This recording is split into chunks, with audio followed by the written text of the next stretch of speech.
Good news for fans of watching the two-time champ tear up Verdansk. Bad news for Apex Legends loving Switch gamers who want to hit that sweet 60 FPS. This is SVG News. These people came to see a show!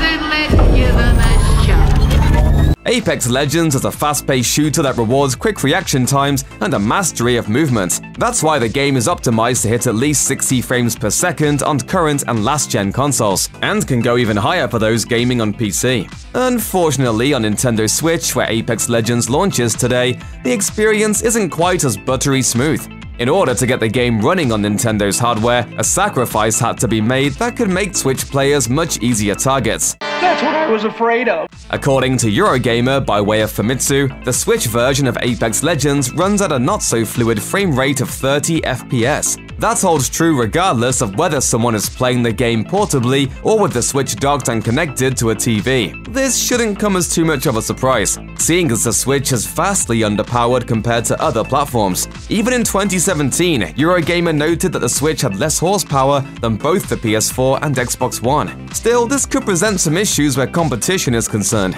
as Apex Legends now supports multiplayer across all platforms. Are Switch players being sent to the slaughter? Will those on PS5, Xbox Series X, and PC dine on Nintendo fans tonight? Who knows, but those playing on Switch can take some solace in the fact that the studio behind the port, Panic Button, has a pretty good track record when it comes to making games work on Nintendo's machine. Will that help Apex players on Switch stay alive against PC opponents running the game at 144 frames per second? That remains to be seen. Don't make me wait. The good news is at least that Switch players don't have to opt into crossplay if they don't want to. That feature can be turned off in Apex Legends, which means those on Switch can limit themselves to matches with others on the same platform, leveling the playing field a bit. At the moment, Apex Legends doesn't support cross-platform progression, so if you already have an account somewhere, playing on Switch won't help you level up your battle pass or pad your stats. If you're a gamer who owns a Nintendo Switch and nothing else though, you can now check out Respawn Entertainment's Battle Royale shooter for the very first time. Dr. Disrespect and his fans recently received some bad news when Doc's Warzone partner, Zlaner, took to Facebook to explain that Dr. Disrespect was not allowed to participate in the Toronto Ultra Call of Duty tournament. I'm still going to be playing in the Toronto Ultra tournament, but Doc is unfortunately not going to be. While Zlaner didn't have any definitive answers at the time, the COD player and content creator theorized that it had something to do with Doc's ban from Twitch. The Doc was ultimately blocked from competing in that tournament, but it seems like his tournament dreams are about to be back on track. During the Doc's March 8th stream, a fan sent the streamer a donation and a note telling him that they thought it was unfair to keep him from competing in Warzone. The user added, quote, "Your energy is needed in these tournaments." To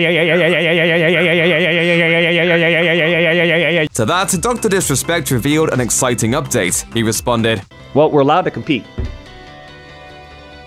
Flip phone rang the other day, good news. We can compete in Warzone tournaments again." Dr. Disrespect did not explain what had transpired or who he had talked to in order to get back into Warzone tournaments, but he seemed to be very pleased with the results. When a fan asked why he was banned from the Toronto Ultra tournament in the first place, the Doc responded with his characteristic sense of humor and referenced his professional past with the franchise. Why did they ever not do that? I don't know, man.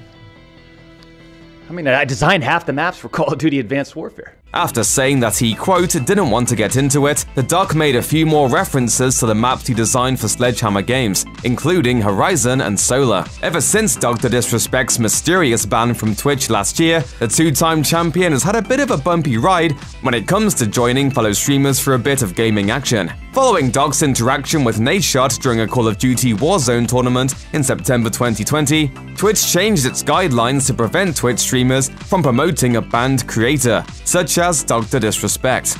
The ban from Toronto Ultra's tournament seemed like the latest nail in the competitive coffin for the Doc. Instead, it's beginning to look like yet another Doc-related ban that will never be fully explained to the fans. Luckily for Dr. Disrespect's fans, they can look forward to seeing him competing in more Warzone tournaments in the future. The Doc is sure to be excited about this turn of events, especially since he spent a good bit of time recently telling fans why Warzone is his favorite battle royale, even if it doesn't seem like it at times. Boring, you know, like when you get into the interior, it just kind of gets boring, man. Wait for your turn now. Be ready.